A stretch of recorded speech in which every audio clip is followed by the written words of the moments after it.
at TWU who are engaged in the health field. And as we've been discussing, it's really important to dive deep in both what you can do and what you need to know to be a good advocate for your patients and your clientele as you enter into this career. This fall is the intersection of two important opportunities that I want to talk to you guys about. It's the 100th anniversary of women's suffrage and the general election on November 3rd. When we talk about the 100th anniversary, we have to acknowledge it would be approximately 45 more years before the voting rights of women of color would truly be addressed. That right is still not a given.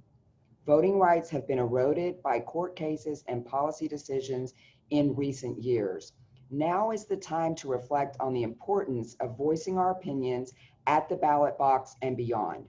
Whether you can vote or not, it is incumbent on all of us in a democracy to truly educate yourself on issues, looking at both sides and lots of different kinds of solutions, fully engage in the policy process by calling or writing your elected representatives, testify at meetings and hearings as subject matter experts, as I've told you before, step forward and share your expertise, advocate and provide information to decision makers about your area of expertise and your career specialties. Remember to exercise your First Amendment rights and peacefully protest when you feel passionate about things. Volunteer in a campaign, on a board for an organization you care about, or run for office yourself. I want to ensure that you all know that October 5th is the last day to register to vote. I urge each of you to register and vote. Plus, take your friends and family along, even if they disagree with you. Don't take the right to vote for granted. Now, we have the privilege of hearing from Shefali Luthra, who covers women in healthcare for the 19th, a nonprofit, nonpartisan newsroom covering the intersection of gender, politics, and policy. Prior to joining the 19th, Shefali spent 6 years at Kaiser Health News that you guys have heard about multiple times this morning at about an incredibly credible source of health news. She was covering health and health policy with work appearing in outlets including the New York Times, the Washington Post, NPR, and The Guardian, and she contributed to award-winning projects such as KHN's Bill of the Month series published with NPR. Shefali reported last fall from Germany as an Arthur Burns Fellow covering American healthcare from a German vantage. She graduated in 2014 from Brown University with a degree in English literature and spent the 2012 and 2013 summers as an intern at the Texas Tribune. I want to welcome Shefali, and I want to tell you all, I'm so excited about the 19th and have been since last January when I first heard about it, and would love for Shefali to tell us more about this one-of-a-kind news outlet. So, Tammy, thank you so much for that introduction, and I'm always happy to talk about the 19th. The 19th is really a really special kind of newsroom. We, as you mentioned, focus on the intersection of gender and politics and policy, trying to take an intersectional approach to covering people who have been historically underserved by news media, right? That's women, gender diverse people, people of color, people on the margins. We are a nonprofit, we are nonpartisan, we believe in giving voice to people who often aren't represented. Our stories are free to republish for other news outlets, and we have a lot of our work appearing in the USA Today, PBS NewsHour, and I believe the last one is Telemundo, but I'm not quite sure on that. But so a lot of places out there, our goal is just to get news out there that empowers people to make decisions that affect them at the ballot box. Great, and I would love, Chanel, if you can put that link into the chat box. I would like for all of our participants to go to the 19th, check it out, see if it's something that you can look into. It wasn't mentioned earlier, but I do think it's a new news source that is credible and nonpartisan and that we can really depend upon. So I'd like you all to check it out and start following it. Because I've been really impressed by the news coverage that they've given as factual and really germane to issues that we care about. So Shefali, I was looking at your bio and I wondered how you went from being an English major to a national health reporter. So in some ways it is a very strange path, in others it makes total sense. I was an English major.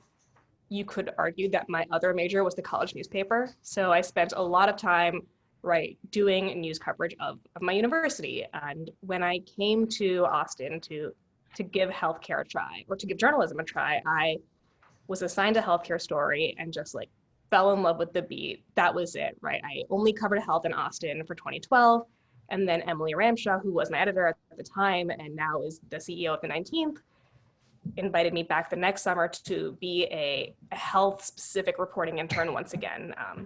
It was really great. I learned that healthcare is this beat that touches everybody. It's really intimate, it's really personal, it's really complicated, it's the biggest part of our economy, and it determines whether people live or die. And I just wanted to stay with it if possible. And then KHN reached out to me, and they had this fellowship that they were doing, and they had read my work at the Tribune and thought, you know, you should consider applying for this fellowship. And I did. I was there, and I didn't leave for 6 years until the 19th happened, and it just seemed too great a chance to work with Emily again. But healthcare is one of those beats where once you taste it, it's just so hard to leave it, right? Because it is interesting and it's important and it's complicated. And I think studying English prepared me in some ways, because I learned to ask questions and to read a lot and to be curious and care about people and tell stories. And that's what you should do as a good healthcare reporter as well. Yeah, no, I agree. Those are great. The who, what, when, where, how, and why of things is certainly what you learn to write to in English. And every career can benefit by being a good writer. So my next question is, we have primarily students in the audience. What advice would you give to your college self if you could go back and give that advice? I think a big thing is not to be afraid to try new things, right? And to not say no to opportunities. When I went to the Texas Tribune, one of the things I told myself was, don't say no to anything. And right, there are limits to that, right? Like you have to set limits that you don't burn yourself out. But taking new opportunities, knowing that you can try your hands at anything and ask for help if you need it, I think was really important in helping me learn new things. Staying in touch with mentors and really cultivating mentors was a huge one, right? Like I owe a lot of my career to the fact that I met Emily when I was 19, and now here I am, 28, and still in this field. There are people who mentored me in college on the school newspaper whom I still talk to all the time, who have advised me on my career because they're in the same field as I am. And just not saying no to challenges, cultivating mentors, doing internships, trying out new things.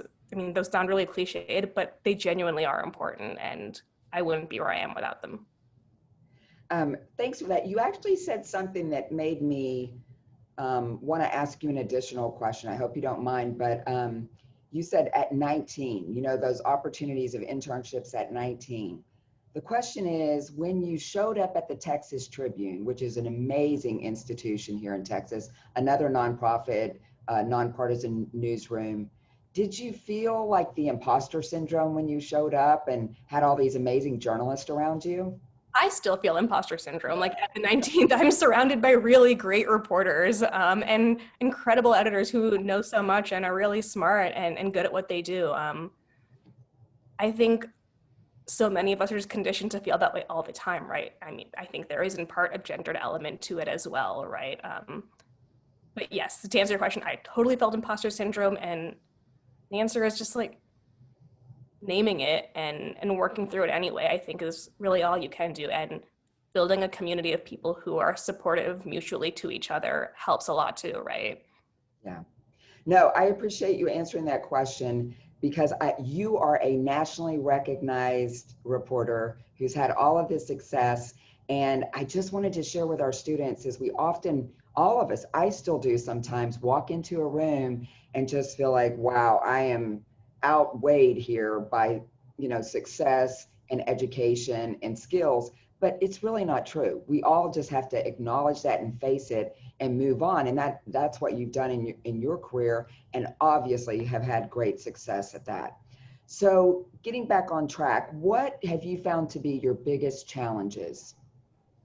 Oh, goodness. I mean, journalism's a hard industry. I think that's like not a small thing, right? It's constantly changing. We talk about the internet, we talk about newspapers. There isn't really a clear, articulated path forward the way there once was maybe a few generations ago, right? Where Right. you would start at the local paper, then the daily, then the national, right? That's not what happens. And I think learning that it is okay to try out places that are younger, that are untested, that are startups was for me a really scary thing, and has been really helpful. When I went to the Texas Tribune, they were a few years old, right? This was 2012. They weren't the incredible national brand they are now, but it changed my life.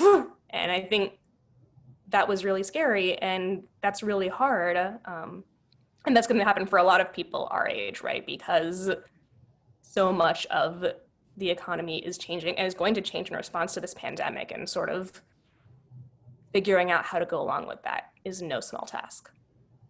No, that's absolutely true. And I love that, facing your fear and taking those risks as a pathway to success, for sure. So what's the best career advice you ever received? There are a few things I think that are worth noting. And a couple of them I alluded to earlier, right? Mentors are so important. Try new things. Don't be afraid. Go outside your comfort zone, right? Like, I grew up in California. I went to school in New England. I was born in Boston. Texas was a super foreign land to me. DC, I also had no ties to. But going to those new places and trying new things was really, really great for me and made me a better journalist and a better person. Having mentors, yeah, asking questions, not being afraid when you don't know things, learning new skills because they're cool, right? I was recently talking to a friend who knows how to code, which is a really great skill in journalism, and I mentioned that I was interested, and she invited me to go to a conference with her and learn. Like, that's a really hard but cool and valuable thing to do. But the other thing that I do think is really important is learning to also put your job at the door. And when you go home, learning to also be okay with your profession not defining you. I think that is really hard for a lot of people who are maybe driven or ambitious, but it's essential to being happy.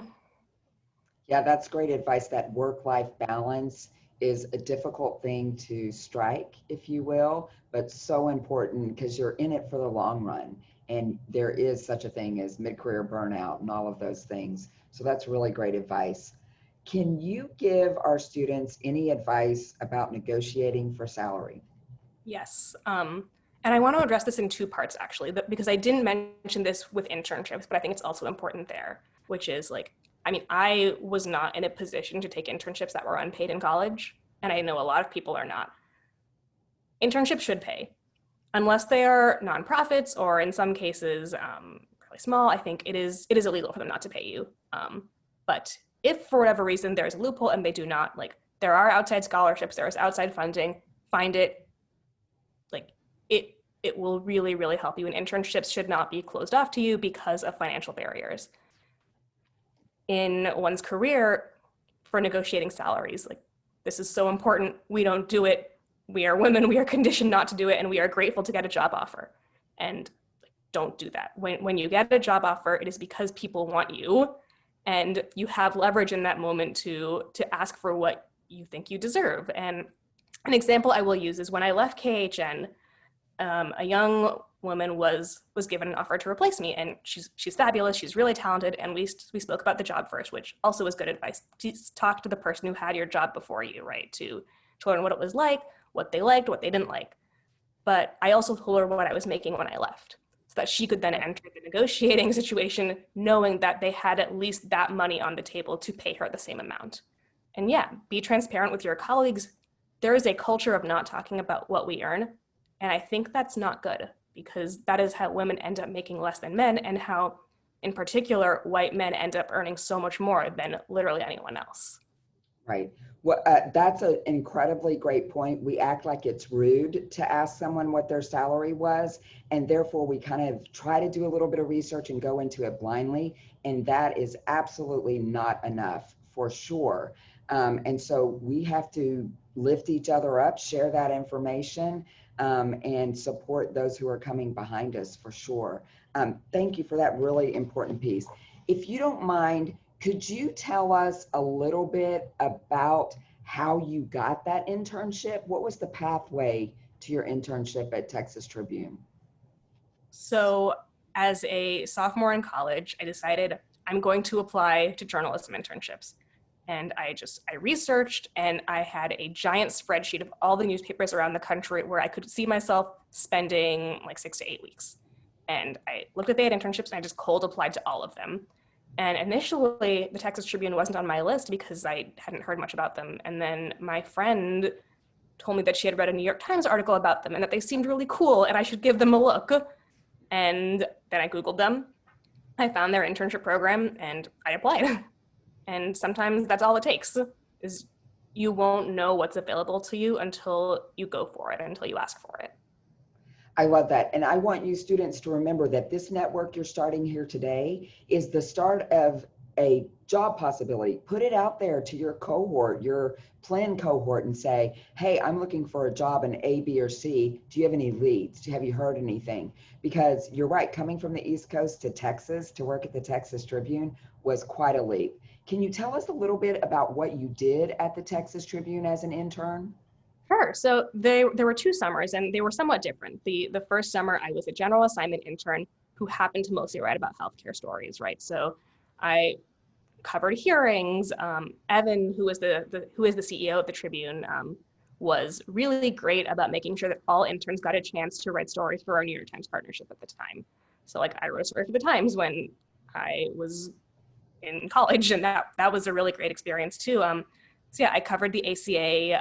I covered, money in politics, truly anything that like an editor offered, I was there to do. And then my second summer was the summer of Wendy Davis's filibuster, which some of you may remember. I don't know who's too young to recall that, but because I was the healthcare reporting intern, I was basically playing support to the main healthcare reporter and trying to help her cover all the hearings, write stories about what the legislation would mean, and also write about the Affordable Care Act at the same time.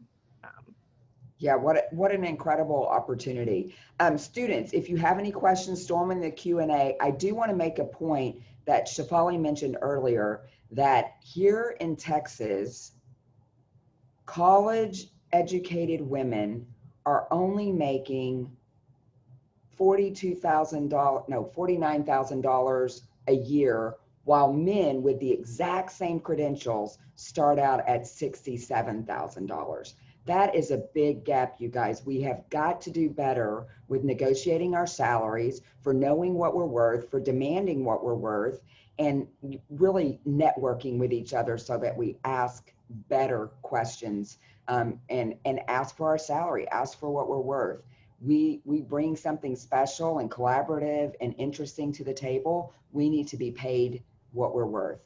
Shefali, as we go, I know I'm going to be giving Shefali 10 minutes because she's the moderator for the next panel. But if you have any questions for her, let me know. Put those in there into the question and answer. But do you have any parting words of advice or anything you'd like to make sure that the students know before we switch over? I think you've done a really good job of articulating it, which is that obviously there are, right, a lot of systemic barriers toward women in the professional world. Some of that, like, we can't fix on our own, but we can do a lot by seeking places where our work is valued and by knowing for ourselves what we are worth and pursuing opportunities accordingly. And like, yeah, don't let people tell you you are worth or capable of less than you are, because that's nonsense. Absolutely. And great words of advice to all of you guys. We've talked about it all day long. Depth of knowledge is an important thing when we work on issues, but our baseline intelligence our capabilities that we've developed. Do not underestimate the skill set that you bring. You're working hard in college and your undergraduate, your graduate degrees. Make sure that you guys then say, oh, this is my first job, I'm going to take less. No, what you start out at in your career will set a precedent. So they'll be like, what did you make at your last job? Okay, we'll give you 5% or 10% more than that because this is a harder job or a different job. But over a lifetime, that really adds up to over $1 million of lost earnings if you do not start out at the right pay range. So really dig in there, find out what you're worth and demand it on your first job. It may take a little bit more, but I guarantee you, I have seen it where men who are taking that same job as you in the entry level are making $10,000 to $20,000 more than you because they have demanded and they have no more credentials than you guys do. So let's just make sure that we are doing ourselves a justice as well as those who come behind us by demanding that job, that fair wage, if you will. We've got to close that wage gap, you guys. And we have to do it one job at a time, asking for what we're worth. Okay, Shefali, if you want to grab some water, we're going to start exactly at 1:30 with our legislative panel. We appreciate your time and your, oh, wait, I'm so sorry. I have 2 questions. Are you good with some questions? Please, yeah. Okay, how did you figure out what you're worth? And this has always been a confusing thing for Kaylee to understand. That's a good question. So a couple of things I was thinking about was in job offers, one piece of advice I got was don't be the first person to name a number. Mm-hmm. See what they name first, and then compare that to what you've been making, and see if that is a significant increase or not. The other thing is talk to other people who have comparable experience to you or who did at a certain point and find out what they were paid. I have a friend who's a few years older than I am, and I really respect her. I look up to her a lot, and every time I've had to think about a salary or an offer of any kind, I go to her and say, this is what they're offering. What do you think? And just having someone else who is knowledgeable about the industry and knows your experience and capability can be a really valuable lifeline in helping do that assessment. That's great advice. I also want to read you, it was in the question and answer, but it's Shefali first. Thank you so much for being here with us and being so authentic. I am seriously thinking about turning my poli-sci into a journalism career. Thank you for the message that cold applying is a possibility. So you just might have changed someone's life there, Shefali. Listen, journalism is the life of kings, is what one of the famous Baltimore Sun reporters said. Like, I wouldn't trade this profession for anything. What's the toughest part about the lifestyle? Oh boy. Well, in a pandemic, you really can't turn off from the news as a form of self-care. I think, listen, you don't go into journalism for the glamour or like the money, right? Or the prestige. Like if you want a prestige, you would become a doctor or a lawyer, as I have heard from uncles and aunties. But you do journalism because you love it. And that can be hard because your job doesn't always love you back. And sometimes it's frustrating, but at the same time, right? Like, if you love something, you love it, and you have to do it for that reason. Great, thank you so much. I really enjoyed this, Shefali, and I'm looking forward to moderating our next panel. We've got a few minutes in between. We're gonna do some administrative stuff. Hey, you guys, if you have more questions or comments, put them in the chat and we'll try to read them out. But this has been a great session and really insightful for me. And I'm on my 2nd career and I'm still learning stuff from people like you. So thank you very much. Thank you, this was fun.